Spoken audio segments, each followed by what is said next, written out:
नमस्कार, मैं हूं अवधेश कुमार। मित्रों, अमेरिका से एक ऐसा बयान आया है जिसकी कल्पना हम आपने किसी ने नहीं की होगी। पहले तो ऐसा लगता था कि डोनाल्ड ट्रंप की अपनी एक पॉलिसी है, वो भी समझ में आ जाती है। अभी कई न्यूयॉर्क टाइम्स ने, जर्मन के अखबार ने सब बताया कि प्रधानमंत्री नरेंद्र मोदी को फ़ोन करते रहे, लेकिन इधर से उन्होंने रिस्पॉन्ड नहीं किया, उनसे बातचीत नहीं की। और उसका कारण भी बताया गया कि उनकी एक समस्या है कि जो वो चाहते हैं बातचीत को उसी की तरह सोशल मीडिया पर डाल देते हैं और समस्या खड़ी हो जाती है। ये भी समाचार आया कि वो चाहते थे कि भारत उनको नोबेल पीस प्राइज़ के लिए नॉमिनेट करे, लेकिन भारत इसके लिए तैयार नहीं हुआ। खासकर 17 जून को जब बातचीत किया तो प्रधानमंत्री नरेंद्र मोदी तैयार नहीं हुए। तो ये सब चलता है, उसके गुस्से में आ गए वो, और इसलिए उन्होंने टैरिफ लगा दिया। फिर रूस के तेल के विरोध में टैरिफ लगा दिया, फिर भारत के विरोध में खड़े हो गए। अब समाचार आने लगा कि इसकी संभावना ज़्यादा है कि क्वाड की बैठक के लिए वो भारत में नहीं आए, और वो नहीं आए तो क्वाड की बैठक नहीं होगी। बिना अमेरिका की क्वाड की बैठक कैसे हो सकती है? ये सारी बातें। लेकिन उनके जो व्यापार सलाहकार है, आर्थिक सलाहकार जो है पीटर नेवारो, उन्होंने एक अजीब बयान दिया है। उन्होंने कहा है कि भारत के लोग, भारतीयों को मैं बताना चाहता हूं कि आपको समझना चाहिए कि रूस से जो तेल खरीदा जाता है वो तेल वहां के ब्राह्मण उसको बेचकर मुनाफा कमा रहे हैं। वो सारा पैसा, आपसे तो उतना पैसा लिया जाता है, उसका मुनाफा ब्राह्मणों की जेब में जा रहा है। अब ये इतना खतरनाक बयान है हमारे लिए, हमारे समाज में उथल पुथल पैदा करने के लिए, हमारे समाज में एक विद्रोह पैदा हो, सामाजिक अशांति पैदा हो, हिंसा पैदा हो, और फिर उसके आधार पर ऐसी अस्थिरता हो कि ये सरकार जाए। अब कुछ लोग उतर गए हैं बुद्धिजीवी उनके पक्ष में कि भाई उन्होंने तो ब्राह्मण शब्द उनके यहाँ जो है सुविधा प्राप्त वर्ग के रूप में प्रयोग किया जाता रहा है, और वो बोस्टन ब्राह्मण शब्द, एक पत्रकार जो अभी टीएमसी की राज्यसभा सांसद हैं, उन्होंने लिखा कि मैं तो हतप्रभ हूँ कि सोशल मीडिया पर लोग इतने अनपढ़ हैं या ज्ञानी हैं कि उनको ज्ञान नहीं है कि वहाँ बोस्टन ब्राह्मण कहा जाता था। बात तो सही है, लेकिन बोस्टन ब्राह्मण ही शब्द क्यों आया था? वो तो अंग्रेजों के द्वारा था ना, कि इस देश में जब वो आए तो उन्होंने ब्राह्मणों को विशेषाधिकार प्राप्त वर्ग, सुविधा प्राप्त वर्ग और क्या क्या लिखना शुरू किया। तो वहाँ जो एलिट क्लास होता था उसके रूप में उन्होंने अपने यहाँ भी ब्राह्मण शब्द का अंग्रेजी में इस्तेमाल करना शुरू किया। और कई जगह पुरोहित शब्द आपको दिखाई देगा। यूरोप में, अमेरिका में पुरोहित जैसा कोई शब्द होता नहीं है। कोई भी पादरी किसी घराने का पादरी नहीं होता है कि इस परिवार के हम अस्थाई पादरी हैं, इनका पूजा पाठ और कर्मकांड कराते हैं। पूजा पाठ कर्मकांड वहाँ है ही नहीं, तो उसमें घरानों के पुरोहित की कहाँ आवश्यकता है? लेकिन चूंकि यहाँ शब्द सुन के गए तो उन्होंने प्रयोग किया। तो इसीलिए व्यंग में भारत को छोटा दिखाने की दृष्टि से जानबूझकर ये शब्द वहाँ प्रयोग किया गया। लेकिन ये कैसे मानते हैं कि पीटर नेवारो ने उसी संदर्भ में ब्राह्मण शब्द का प्रयोग किया होगा? ये आपने कैसे अर्थ लगा लिया है? जिस प्रकार से इस देश में, चूंकि 2014 में ये दिखाई दे गया था चुनाव में कि इस देश में जाति से ऊपर उठकर इस देश का हिंदू समाज वोटिंग कर रहा है, खासकर लोकसभा चुनाव में, बाद में विधानसभा चुनाव में भी अनेक जगह किया। 2019 में भी वो कायम रहा, बल्कि थोड़ा ज़्यादा कंसोलिडेट हुआ। उसके बाद से ये कोशिश शुरू हुई है कि भाई भारत में एक ऐसी सरकार है जो अपनी शर्तों पर बात करती है, विदेश नीति पर दबाव नहीं आती है, अपने शर्तों पर काम करती है। और वो पहले जो भारत की नीति नहीं थी, सकुचा करके बात करना, हिचकिचाना, विदेश नीति में ज़रूरत से ज़्यादा सॉफ्ट रहना, उससे ये सरकार बाहर आ गई है। तो अब इस सरकार से अगर पिंड छुड़ाना है तो कुछ न कुछ करना पड़ेगा। देश के अंदर भी एक नीति चल रही है। आपको राहुल गांधी जी आपको सभा में कहते हुए मिल जाएंगे, उनका वीडियो है, जाति बताओ जाति बताओ, एक पत्रकार को, और बाद में लोग उसको थप्पड़ मारने लगते, फिर मारो मत मारो मत मारो मत रोकते हैं। अखिलेश यादव जी, अरे मिश्रा जी शर्म करो, क्योंकि वो मिश्रा नाम लगा हुआ था। तो देश के अंदर भी पीडीए की बात करके, पीडीए कुछ राहुल गांधी जी का इस समय वोट अधिकार यात्रा है, उसमें भी है कि पिछड़ों के, दलितों के, आदिवासियों के वोट काटे जा रहे हैं, अल्पसंख्यकों के वोट काटे जा रहे हैं, मतलब मुसलमानों के, वो भी एक झूठ चल रहा है।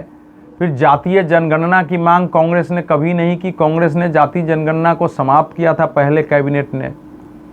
जब जनता पार्टी की सरकार ने के बाद मंडल कमीशन की रिपोर्ट आई, उसके बाद देश में भाव फैलने लगा था। तो फिर जात पर न पात पात, इंदिरा जी की बात पर मुहर लगेगी हाथ पर, नारा कांग्रेस ने दिया था। वीपी सिंह के जाने के बाद उसके बाद जब राजीव गांधी आए 1984 में, उन पर भी दबाव था। इंदिरा गांधी 1980 में आई, उसने लागू नहीं किया। राजीव गांधी आए, उसने मंडल आयोग की सिफारिश लागू नहीं की। फिर बाद में वीपी सिंह ने उसको लागू किया। वो जो रिपोर्ट आई थी वो जनता पार्टी की समय सरकार बनी थी, सरकार ने में मंडल आयोग कमीशन, लेकिन रिपोर्ट इंदिरा गांधी के शासनकाल में आई। इंदिरा गांधी ने उसको लागू नहीं किया, बाद में राजीव गांधी ने उसको लागू नहीं किया, वीपी सिंह ने लागू कर दिया उसको। वो कांग्रेस इस समय पलटकर और जाति की बात करने लगी, विदेश से कोई बात कर रहा है। अब भारत में तो यही होगा। और कांग्रेस के एक नेता है उदित राज, पहले भाजपा के टिकट से चुनाव जीत के गए, उसके पहले उनकी पार्टी थी जस्टिस पार्टी, और वो कह रहे हैं कि एकदम सही बोला है, इस देश में सारे कॉर्पोरेट ब्राह्मण चला रहे हैं, सारा कॉर्पोरेट ब्राह्मणों के हाथ में है। अब ये देश में आप देखिए, इस देश की कुछ सच्चाई भी समझनी चाहिए कि इस देश का बड़ा कॉर्पोरेट घराना कौन है। इस देश के जो 1 से 10 तक कॉर्पोरेट घराने ले लीजिए, चाहे वो अंबानी हो, अडानी घराना हो, टाटा हो, बिरला हो, गोदरेज हो, ये सब किस जाति के लोग हैं? अगर जाति के आधार पर देखिए, किसी भी जाति का कोई कॉर्पोरेट चला है, वो दलित भी हो सकता है, वो ब्राह्मण हो सकता है, वो क्षत्रिय हो सकता है, वो वैश्य हो सकता है, कोई भी हो सकता है, उसको हम जाति के आधार पर देखेंगे? आखिर हमारे देश के कॉर्पोरेट का भी योगदान है। और तेल के बारे में कांग्रेस भी आरोप लगाती है कि रूस से जो तेल खरीदा जा रहा है, हालांकि कांग्रेस ने रूस से तेल खरीदने का विरोध नहीं किया है, क्योंकि वो नहीं कर सकती हैं, क्योंकि देश का ये नीति है। लेकिन ये तो कहा ही है कि उसका मुनाफा अडानी अंबानी के पास जाता है। तो अंबानी तो ब्राह्मण नहीं है ना, अंबानी गुजरात की पिछड़ी जाति मेधा जाति से आते हैं, वो बनिया जाति है, तो बनिया कास्ट में वो आते हैं। अडानी किस कास्ट में आते हैं, बिरला किस कास्ट में आते हैं, बजाज किस कास्ट में सब आते हैं? ये सब बनिया व्यापारी कास्ट में, गुप्ता हैं, अग्रवाल हैं, ये सब। लेकिन इनको कास्ट के आधार पर देखा जाएगा, ये सब व्यापार करते हैं तो उसमें मुनाफा कमाते हैं, लेकिन इनका देश में भी तो कंट्रीब्यूशन होता है। तो इसके आधार पर कोई बाहर की शक्ति बोले और हमारे यहाँ भी उसका समर्थन हो जाए, ये तो भयानक है। तो ये आपको समझने की जरूरत है कि हमारे देश को सामाजिक रूप से तोड़ने में कैसी कैसी शक्तियां लगी हुई हैं, कि अगर इसके आधार पर भारत नहीं झुक रहा है।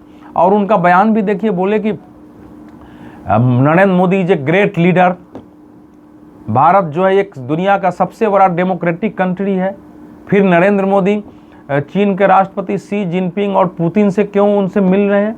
अरे भाई, तो डोनाल्ड ट्रंप ने मुलाकात की है, उनसे बुला कर बातचीत की है, फोन पर बातचीत की है, आप क्यों मिल रहे हैं? नरेंद्र मोदी मिल गए तो अजूबा हो गया, आप क्यों मिल रहे थे?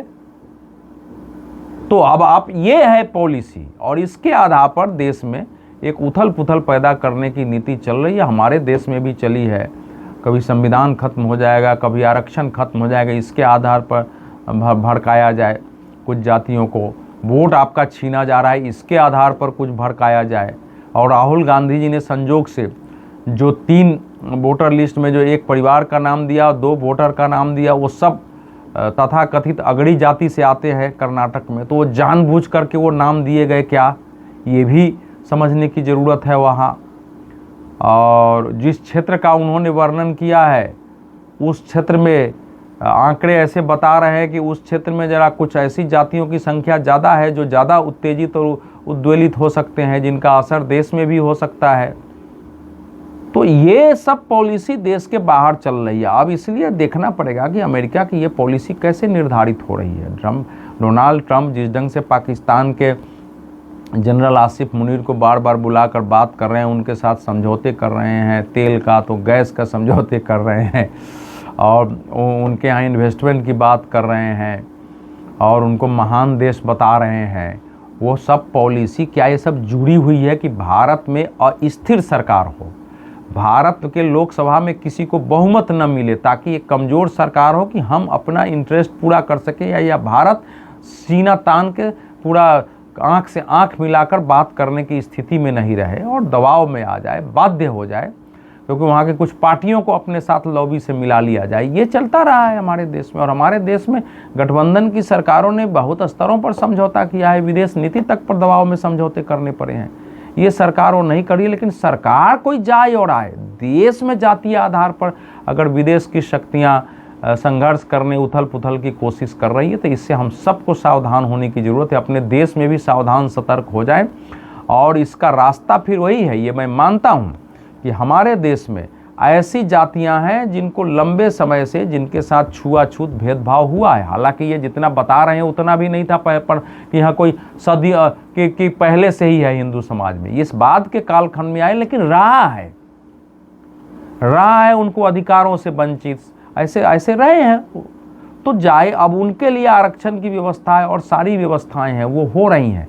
लेकिन ये जाति जो हमारे मन में है, जाति आपकी जो है वो आपके पास रहे मन में, लेकिन जाति के आधार पर इस भाव से जरूर भारत के लोगों को निकलना चाहिए कि हम छोटी जाति वे ऊंची जाति हैं, समान व्यवहार पर आएँ और ये कोशिश करें कि हमारे बीच कुछ आपस में मतभेद हो सकते हैं, कुछ लड़ाई भी हो सकती है, लेकिन बाहर की शक्ति हमको जाति के आधार पर तोड़ने की कोशिश करेगी तो हम एकजुट होकर के लड़ेंगे।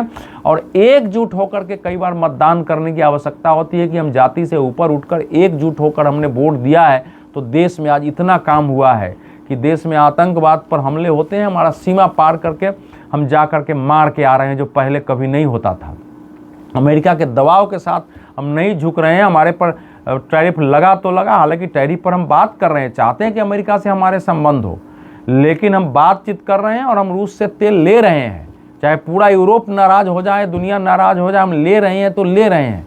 आज हमारी कम से कम हमने दिया है तो आज हमारा डिफेंस एक्सपोर्ट हो रहा है, हम खरीद भी रहे हैं, लेकिन हमारे ऐसे प्रोडक्ट हैं एक्सपोर्ट होते हैं। इन सब को एक तोड़ने की कोशिश है कि दुनिया की तीसरी आर्थिक शक्ति बन रही है, कल दूसरी हो जाएगी, कल पहली भी आर्थिक शक्ति हो सकती है भारत। तो इसको कमज़ोर करो जाति के आधार पर, ये एक षड्यंत्र है और ये हमें समझने की ज़रूरत है और उसके अनुसार ही हम अपना व्यवहार निर्धारित करें। बहुत बहुत धन्यवाद।